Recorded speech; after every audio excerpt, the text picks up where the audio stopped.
তাই গৌর প্রেমানন্দে মাধবেন্দ্রপুরী অযাচিত বৃত্তি ধারণ করতে করতে চলছে। গোবিন্দ গোপীনাথ, গোপীনাথ কি করলো জানেন? ওগো ওগো পুরী, তুমি তো যে সংকল্প নিয়েছো কাউকে তুমি যেচে চাইবে না নিজের থেকে, তবে বেশ তুমি কেমন করে চলতে থাকো দেখি। সেই বৃন্দাবন থেকে মাধবেন্দ্রপুরী যখন উত্তরপ্রদেশ হয়ে আস্তে আস্তে করে যখন আমাদের বাংলার দিকে এগিয়ে আসে, তবু সেই জায়গাটায় কেউ যেচে আদর দিতে, কিন্তু যখন বাংলাতে পৌঁছে গেল গৌরমণ্ডলে, মাধবেন্দ্রপুরী গোসাইকে কেউ চিনতে পারল না, তাই তাকে কেউ যেচে দিলেন না।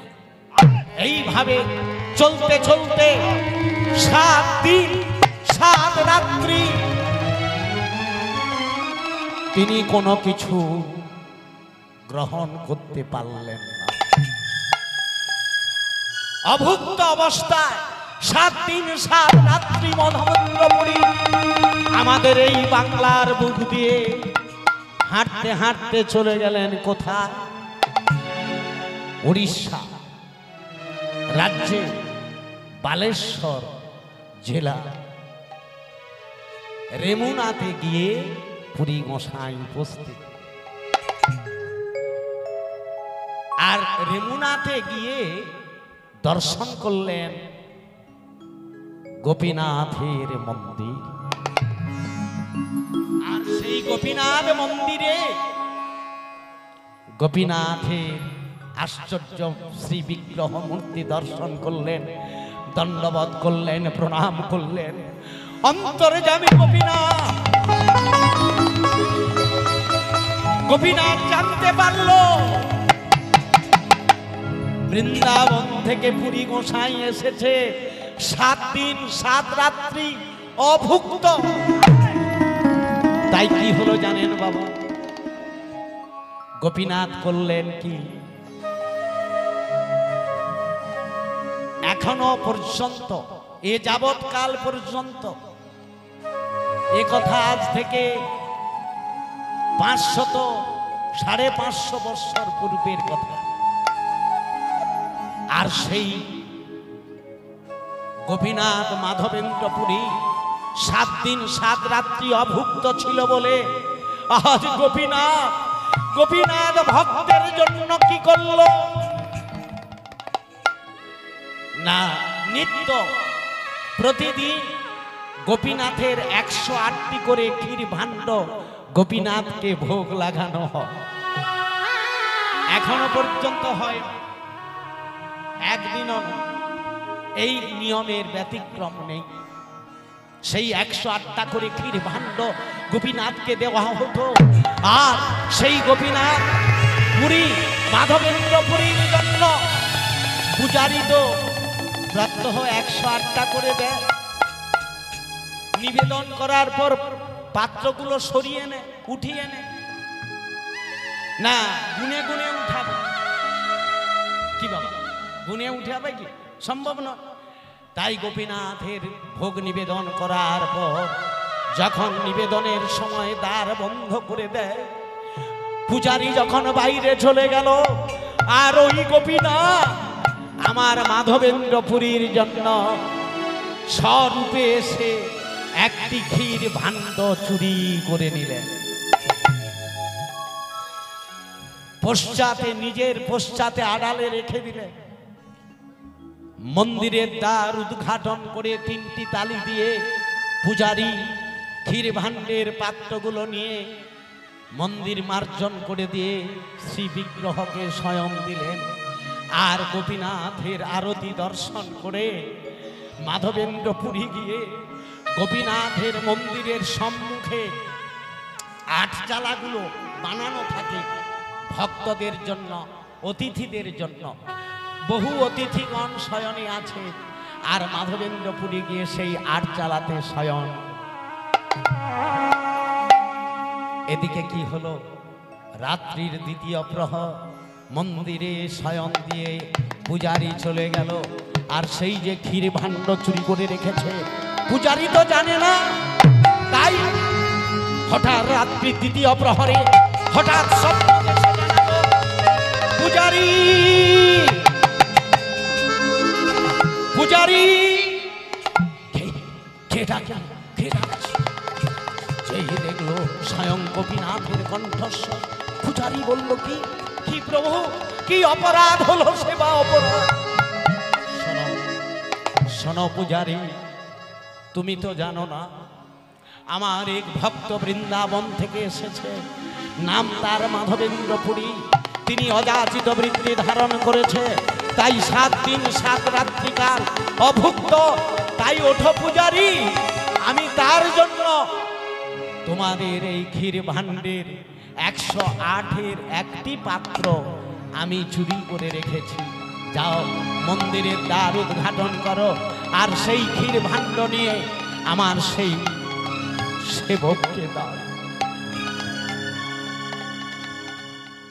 যেই না বলে দিয়েছে, পূজারি আচমকা উঠে স্নান করে যে সময় মন্দিরের দ্বার উদ্ঘাটন করার কথা নয়, আজ সেই মাধবেন্দ্র পুরীর জন্য আজ তিনি করলেন কি, সঙ্গে সঙ্গে ছুটে স্নান করে মন্দিরের দ্বার উদ্ঘাটন করলো।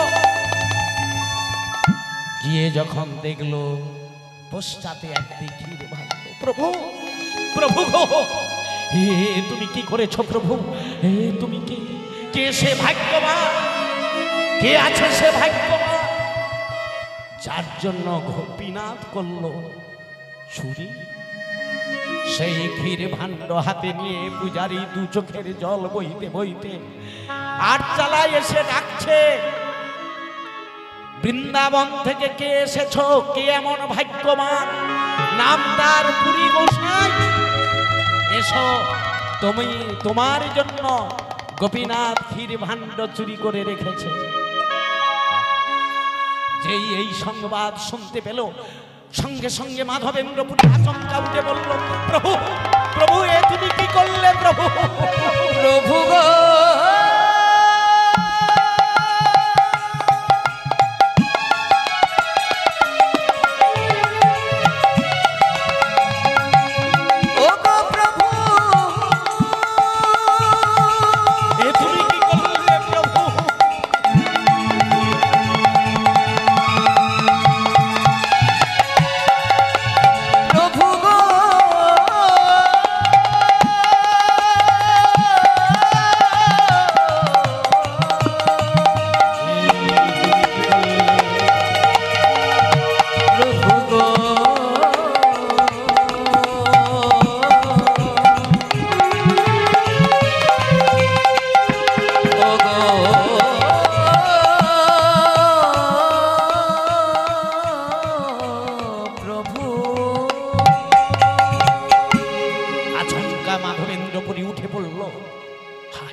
পূজারি যখন সেই ক্ষীর ভাণ্ড নিয়ে দাঁড়িয়ে আছে, মাধবেন্দ্র পুরী এসে বলছে, আমার পুরী গোসাই।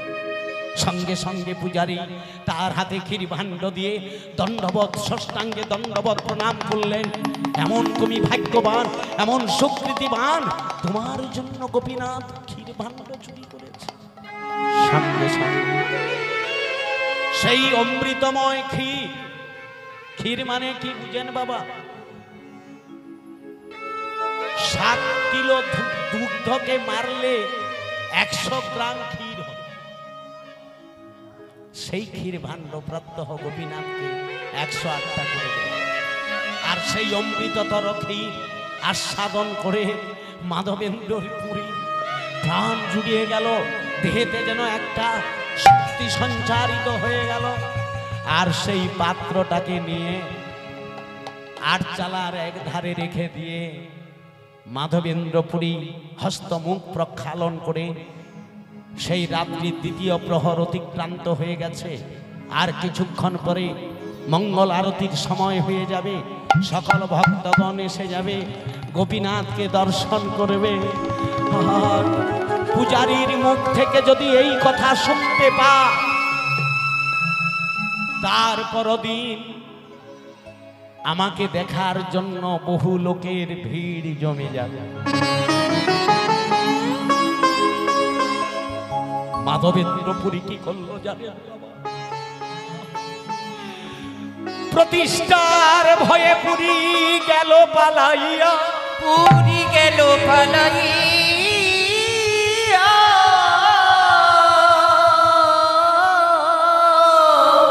প্রতিষ্ঠা ভয়ে পুরী গেল পালাইয়া। প্রতিষ্ঠা হয়ে যাবে, সকল ভক্তগণ দর্শন করবে, এমন ভাগ্যবান তার জন্য গোপীনাথ ক্ষীরভাণ্ড চুরি করেছে। ভিড় জমে যাবে, আমার অহংকার হয়ে যাবে, প্রতিষ্ঠা হয়ে যাবে। তাই তিনি সেই প্রতিষ্ঠা চ্যুত করে সেই রাত্রে মাধবেন্দ্রপুরী দূর থেকে গোপীনাথকে প্রণাম করলেন। হে গোবিন্দ, হে গোপীনাথ, হে মদন মোহন, তুমি প্রতিষ্ঠিত হে, তুমি কি করলে প্রভু? এ তুমি কি করলে? পূর্বে তোমাকে চোর বলে আখ্যা দিয়েছে, আজ তুমি আমার জন্য তুমি চোর সাজবে, আমার জন্য তুমি চোর সাজবে। বাহ! ভগবান তো ভক্তের জন্য সব কিছু করতে পারে, ভক্তকে যেন কৃপা করতে পারে, তেমনি ভক্তের জন্য ভগবান সারা জীবনের জন্য চোর আখ্যা নিয়ে নিলেন। মাধবেন্দ্রপুরী চলে গেল, তারপর দিন থেকে এই ঘটনা রটে গেল। সেই দিন থেকে ওই গোপীনাথের আর এক নাম হলো ক্ষীরচোরা গোপীনাথ। কৃষ্ণ ছাড়া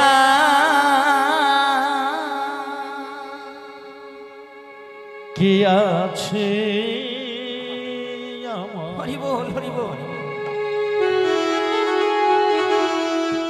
এই বিশ্ব চরা চরমা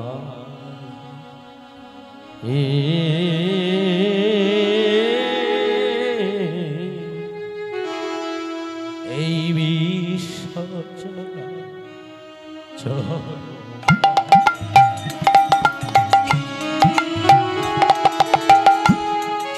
কৃষ্ণ ছাড়া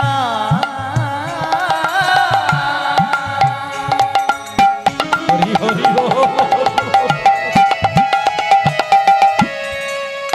কে আছে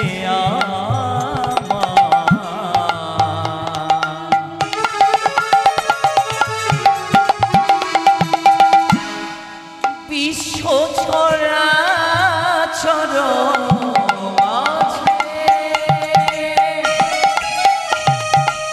বিশ্ব ছড়া চর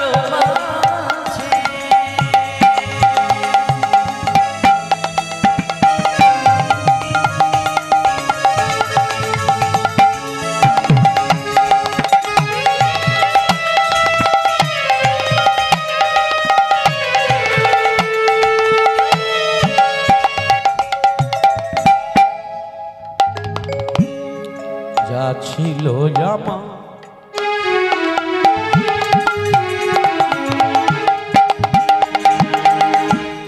দুঃখ সুখে ছিল বন্ধু,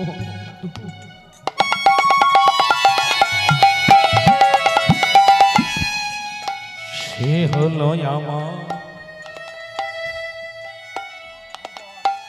জীবনের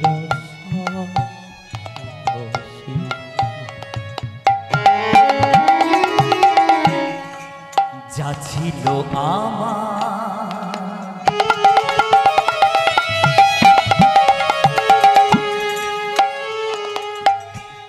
দুঃখ সুখের বন্ধু,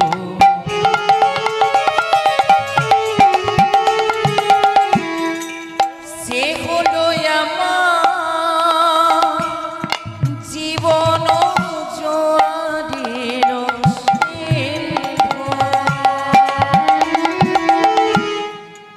যা ছিল আমার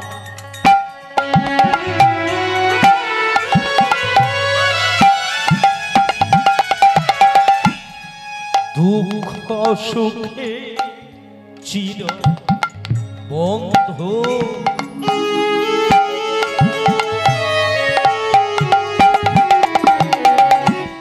সে হলো আমার জীবন জুয়া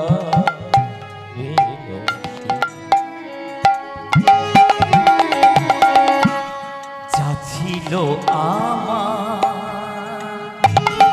হরি হরি নিতাই গৌর প্রেমানন্দে হরি। দুঃখ সুখের বন্ধু বাহ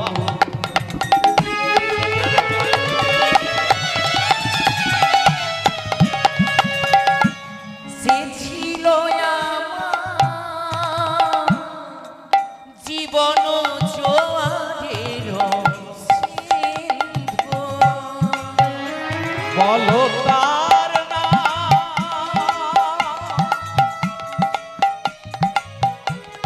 আমি ভুলিতে কি পারি বলো তারে না ভুলিতে কি পারি আমি তারে না ভুলিতে কি পারি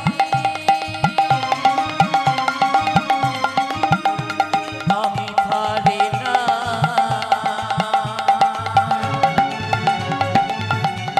ভুলিতে কি পারি কৃষ্ণ ছাড়া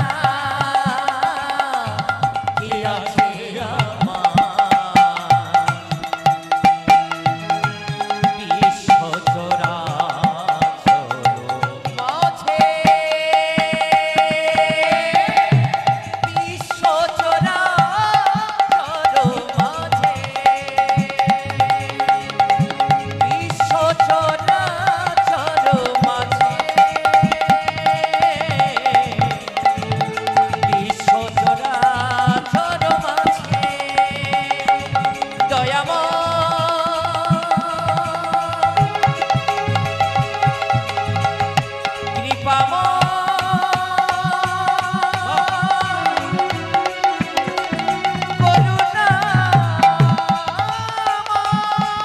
নিতাই গৌর হরি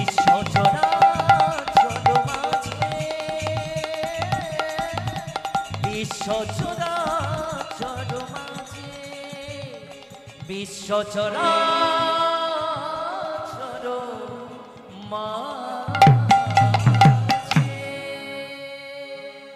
মাধবেন্দ্রপুরী সেই যে চলে গেলেন শ্রীক্ষেত্রপুরী ধামে সেই দিন থেকে ক্ষীরচোরা গোপীনাথ নামে খ্যাত হলো সেই রেমুনা। যাবেন বাবা একেবারে সামনে, বাংলা পেরিয়ে গেলে উড়িষ্যা, আর উড়িষ্যার বালেশ্বর জেলা আমাদের বাংলার কাছাকাছি।